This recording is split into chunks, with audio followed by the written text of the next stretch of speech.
हाँ जी, good evening everyone. बहुत दिनों बाद मुलाकात हो रही है। थोड़ी कुछ ऐसी पारिवारिक समस्याएं थी जिसमें बिज़ी हो गए थे। फिर कुछ मोरल ऑब्लिगेशन, नैतिक बाध्यताएं जैसी चीज़ें थी, पारिवारिक और व्यवसायिक दोनों लेके। कहना नाम के आगे डॉक्टर तो लगता ही है, तो जब ज़रूरत का टाइम है तो कहीं ना कुछ काम आ ही जाता है। तो ठीक है, प्रोफेशनल लेवल पे नहीं तो भी वॉलेंटियर लेवल पे कुछ काम करने ही पड़ते हैं, और ऐसी ज़रूरतों के टाइम पे तो मना भी नहीं किया जा सकता। तो थोड़ा सा उसलिए बिज़ी था, तो नहीं अपलोड कर पाया लेक्चर, और थोड़ा सा कहा जाए तो नीरसता, और उसके कारण भी, आलस के कारण भी। तो अब इन दोनों से हट के बात करते हैं अपने भ्रष्टाचार की। अपने भ्रष्टाचार में बात कर ली थी, जहाँ तक ख्याल है भ्रष्टाचार क्या है, उसके कारण क्या है, उसके प्रभाव क्या है। ये एक बात तो नंबर एक, ये पूरी यूनिट है, इसको मैं अलग अलग नामों से हेडिंग में नहीं डालूंगा। जो तो उसमें थंबनेल डलेगा यूट्यूब पे, वो भ्रष्टाचार नंबर डाल के डलेगा, भ्रष्टाचार नंबर 4, नंबर 5, नंबर 6 ऐसे करके, ताकि जो देखे वो पूरा देखे। ऐसा नहीं कि सिलेक्टिव टॉपिक देखे ख़त्म करे, सिलेक्टिव पढ़ाई नहीं होती है। तो देखते जाएंगे। यहाँ से एक चीज़ आती है कि भ्रष्टाचार क्या है, उसके कारण क्या है, उसके प्रभाव क्या है। एक बड़ी चीज़ आती है कि भ्रष्टाचार को कम करने के लिए क्या क्या किया गया है। तो भ्रष्टाचार को कम करने के लिए जो चीज़ें की गई हैं उसको अभी अपन एक साथ समराइज करते हैं, और यही चीज़ आगे पढ़कर 3-3 नंबर और 6-6 नंबर के क्वेश्चन में हमको डिटेल में भी पढ़ना है। जैसे कि भ्रष्टाचार कम करने के लिए क्या किया गया है, तो मैं बोलूँगा भाई साहब 3 बेसिक तरीके से इसको 3 हेडिंग में डिवाइड कर सकता हूँ मैं। सबसे पहला है संवैधानिक प्रयास या संवैधानिक ढांचा। संविधान भ्रष्टाचार को कम करने के लिए क्या क्या कहता करता है, या क्या क्या चीज़ें ताकीद करता है, क्या क्या चीज़ें लिख के देता है आपको। नंबर 2, संस्थागत ढांचा। कौन कौन सी संस्थाएं बनाई गई हैं जो भ्रष्टाचार को कम करने के लिए मदद करती हो। नंबर 3, सामाजिक ढांचा। समाज भ्रष्टाचार को कम करने के लिए कैसे मदद करता है। ये 3 हेडिंग में इसको डिवाइड करूंगा। जैसे सबसे पहले संवैधानिक ढांचा में बात किया जाए तो संविधान में एग्जैक्ट तो नहीं लिखा है कि भ्रष्टाचार के लिए क्या किया जाएगा, लेकिन संविधान का सहारा लेकर कानून बनाए गए हैं वैधानिकता के साथ। उन कानूनों को हम इसके अंदर डील करेंगे। भ्रष्टाचार के लिए सबसे पहला जो कानून लाया गया वो लाया गया सन 1947 में, भ्रष्टाचार निरोधक अधिनियम। कई जगह इसका नाम भ्रष्टाचार निवारण अधिनियम भी लिखा रहता है, दोनों सही माना जाएगा, निरोधक ज़्यादा सही है। शुरुआती था, इतनी दम नहीं थी, इसलिए इसको लगातार बाद में संशोधन किया गया। इसका संशोधन किया गया 1952 में, इसका संशोधन किया गया 1964 में, और इसको एक मजबूत कानून के रूप में प्रस्तुत किया गया 1988 में, जिसका नाम दिया गया भ्रष्टाचार निवारण अधिनियम। भ्रष्टाचार निवारण अधिनियम 6 नंबर के हिसाब से पढ़ेंगे हम आगे, यहाँ पे केवल नाम समराइज कर रहा हूँ मैं। ठीक, भ्रष्टाचार निवारण अधिनियम बहुत दमदार माना जाता है 1988 का। एक्चुअल में ये पहली बार आया 1947 में निरोधक अधिनियम के नाम पे। 47 के बाद इसको संशोधित किया 52 में, फिर इसको संशोधन किया 1964 में, क्योंकि 1963 में मिस्टर के संतानम की अध्यक्षता में एक समिति बनाई गई जिसका नाम है संतानम, जिसको हम कहते हैं संतानम समिति। जिस संतानम साहब को काम दिया गया है भारत में भ्रष्टाचार कैसा है इसको कम करने के लिए आप सुझाव दीजिए। उनने सुझाव दिया भ्रष्टाचार अधिनियम को क्या करना चाहिए, कड़क करना चाहिए। तो इसका संशोधन एक और किया गया कब, 64 में। और हर थोड़े टाइम के बाद कानून बदलता है, कानून की आवश्यकता बदलती है, तो वो 64 के बाद उसमें नया संशोधन करने की आवश्यकता कब आई, 1988 में, जो काफ़ी कड़क माना जाता है। ठीक, तो ये वाला बात हो गया। हमको भ्रष्टाचार निवारण अधिनियम पढ़ना है एक।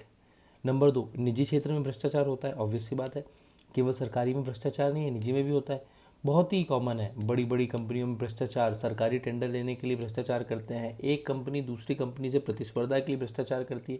छोटे से भ्रष्टाचार का एग्जाम्पल देता हूँ, निजी कंपनियों में नौकरी लगवाने के बदले कमीशन लिया जाता है, वो भी भ्रष्टाचार है।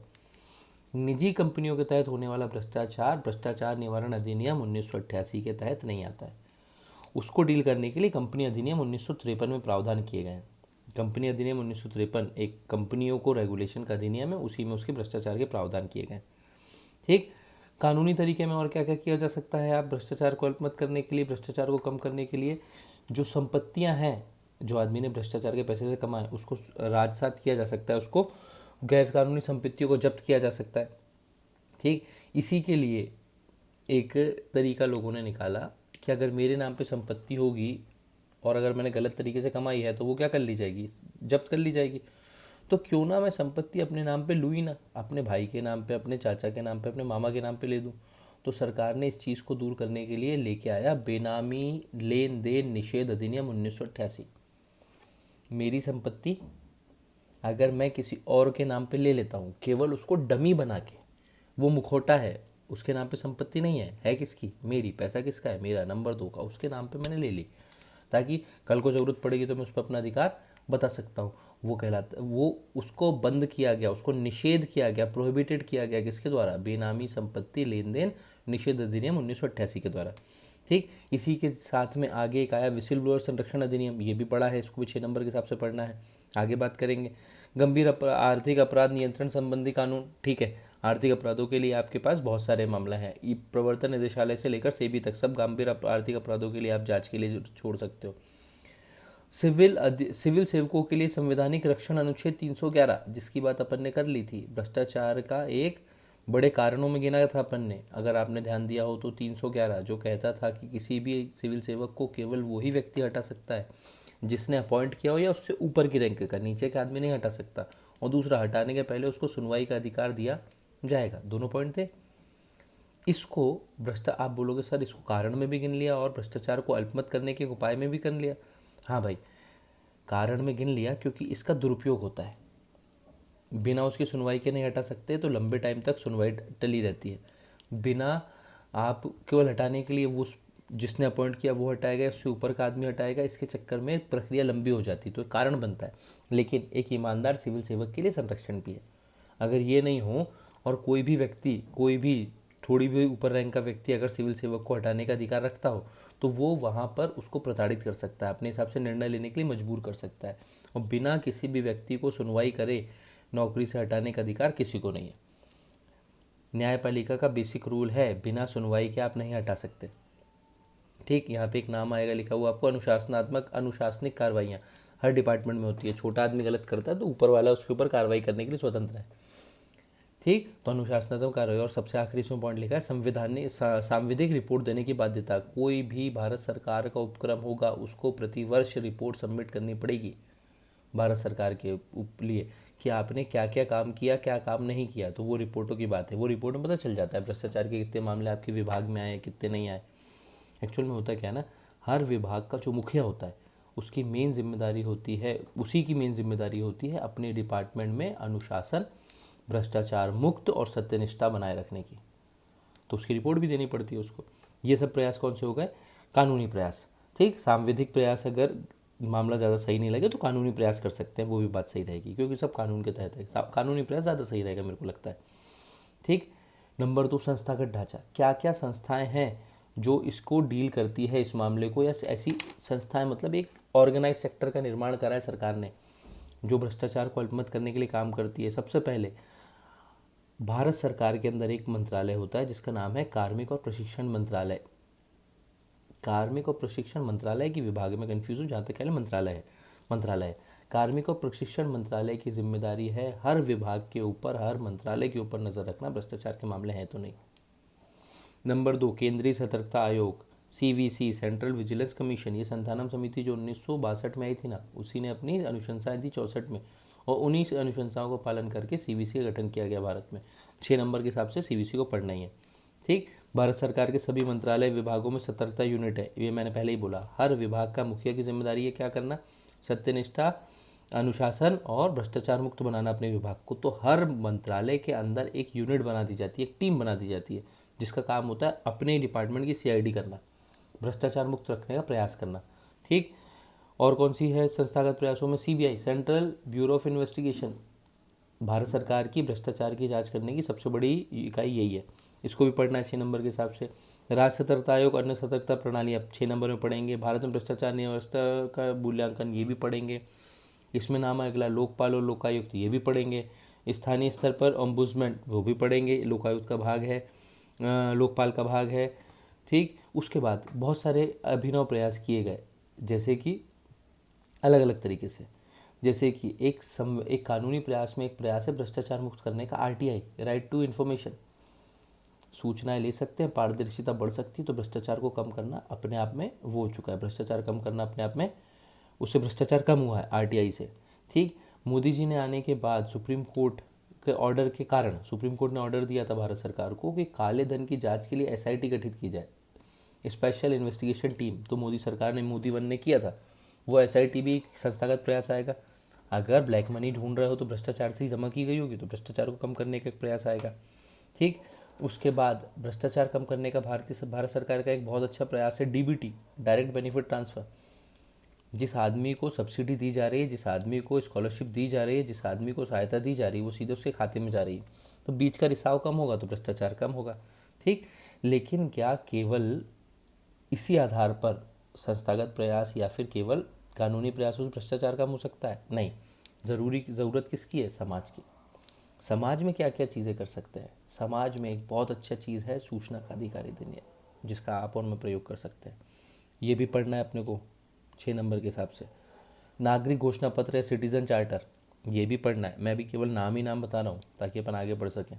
विसिल ब्लोअर संरक्षण अधिनियम पढ़ेंगे। विसिल ब्लोअर एक सामाजिक आदमी होता है आपके और मेरे जैसा, जो भ्रष्टाचार का भांडाफोड़ करता है। ये सब काम में आ सकते हैं। लेकिन आप बोलोगे तो सब संस्थाएं हैं या फिर कानूनी वो हैं, तो भाई चीज़ वही है। वहाँ पर हमने उसके कानूनी पक्ष के हिसाब से बात की और यहाँ पे हम बात कर रहे हैं उसके एक व्यक्ति के नाते क्या क्या किया जा सकता है। ठीक। और क्या कर सकते हैं एक आम आदमी के नाते? आम आदमी के नाते बहुत कुछ कर सकते हैं। भ्रष्टाचार मिटाने में मीडिया की भूमिका हो सकती है, चाहे वो प्रिंट मीडिया हो, चाहे इलेक्ट्रॉनिक मीडिया हो, चाहे सोशल मीडिया हो। भ्रष्टाचार मिटाने में परिवार की भूमिका हो सकती है। भ्रष्टाचार मिटाने में आपके शिक्षा की भूमिका हो सकती है। ठीक। भ्रष्टाचार मिटाने में सोशल ऑडिटिंग हो सकती है, सामाजिक लेखा जोखा, जो आपने सामाजिक क्षेत्र में ज़रूर पढ़ा होगा। सोशल ऑडिटिंग मतलब आप जो भी काम कर रहे हो उसका समाज में क्या बेनिफिट हुआ, उसके आधार पर आप देख सकते हो। सामाजिक सर्वसम्मति, अपन ने भ्रष्टाचार के कारणों में सबसे पहले कारण की शुरुआत मैंने जो बोली थी वो यही थी कि हमारे यहाँ पर इज्जत किसकी है? पैसे की। और पैसे कमाने के सही रिसोर्सेज अवेलेबल नहीं है तो आदमी किसकी तरफ जाता है? भ्रष्टाचार की तरफ जाता है। ये बात की थी। अगर इस भ्रष्टाचार के विरोध में सार्वजनिक सर्वसम्मति बना ली जाए कि भ्रष्टाचार बुरी चीज़ है, जो भ्रष्टाचारी पकड़ाएगा उसको सार्वजनिक बहिष्कार किया जाएगा, तो भ्रष्टाचार वैसे ही कम हो जाएगा। ये सब प्रयास किस में आते हैं? भ्रष्टाचार को कम करने के प्रयास में। ठीक। तो इसको यहीं पे ख़त्म करता हूँ और अगला मैं करूँगा, अगला वीडियो जो अपलोड होगा वो कल ही होगा। मैं कोशिश करूँगा रेगुलर रहूँ। थोड़ा सा आलस के साथ नीरसता ज़्यादा आ जाती है, लॉकडाउन बहुत ज़्यादा बढ़ चुका है, पता नहीं आगे क्या होगा। तो उसमें क्या है ना, बोरियत बहुत ज़्यादा हो जाती है, तो सच में मन नहीं करता। मतलब अपन कोई बड़ी भारी वाली चीज़ करना नहीं है कि कोई कहे कि बहुत भारी वाली चीज़ है, बट एक्चुअल में ये मन भी नहीं करता कि ठीक ठाक टी शर्ट पहन के भी बैठा जाए, तो वो आलस खा जाती है। तो कोशिश करूँगा आलस कम करूँ और अब थोड़ा टोटल फ्री हूँ परिवार के कामों से, और जो थोड़ा बहुत चल रहा था वॉलंटियरशिप इस सिचुएशन के लिए, वो सब बंद हो चुकी हैं अभी। अब जाके फाइनली टोटल फ्री हूँ, तो देखा जाएगा। कोशिश करूँगा नेक्स्ट वाला जो वीडियो अपलोड करूँगा, वो वीडियो अपलोड करूँगा भ्रष्टाचार निवारण अधिनियम 1947 से लेकर भ्रष्टाचार निवारण अधिनियम 1988 तक के सीन पे। भ्रष्टाचार निवारण अधिनियम क्या है, उसके क्या फ़ायदे हैं, क्या नुकसान है, इसकी बात करेंगे। ज़्यादा बड़ा टॉपिक नहीं है। पहले भ्रष्टाचार निवारण अधिनियम होगा, उसके बाद विसिल ब्लोअर संरक्षण अधिनियम होगा। इन दोनों पे मैं अगले 2 वीडियो अपलोड करूँगा। ठीक। और मैं पहले ही बोल चुका हूँ, इस पर नई हेडिंग नहीं डालने वाला, यही हेडिंग रहेंगी 3-4, जैसे भ्रष्टाचार 3, भ्रष्टाचार 4 करके ये यूनिट कंप्लीट करेंगे अपन। ठीक। तो कोई वीडियो बहुत छोटा हो सकता है, कोई चीज़ छोटी हो तो कोई वीडियो 20-22 मिनट का नॉर्मल एवरेज हो सकता है, तो ठीक है। नोट्स आपको टेलीग्राम चैनल पे मिल जाएंगे। Thank you.